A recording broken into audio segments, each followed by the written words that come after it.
Good Erev Shabbos. I hope you and your family are well. People often ask me, how did I get to become a rabbi?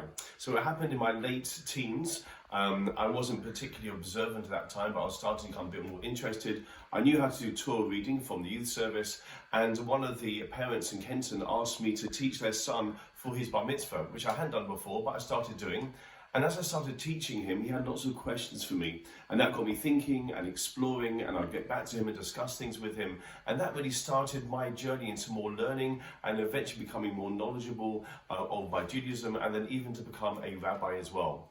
There's a verse in this week's Sedra. In fact, there's several verses in this week's Sedra which talks about the mitzvah to educate the future generations. At the very beginning of the Sedra, it says, "Leman tisaper ba'oznei bincha uven bincha," in order that you should tell it over to your children and to your grandchildren about the story, the history of the Jewish people leaving Egypt. And at the end of that verse, it says, "Vidatem ki ani Hashem," and you will know that I am Hashem. Now, the question should be, that really it should say, you teach them in order that they shall know, not that you will know.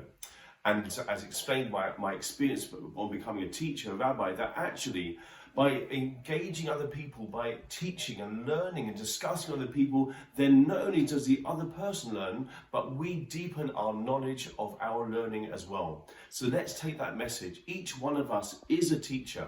We are commanded by the Torah to engage in other people, whether we're professionally a teacher.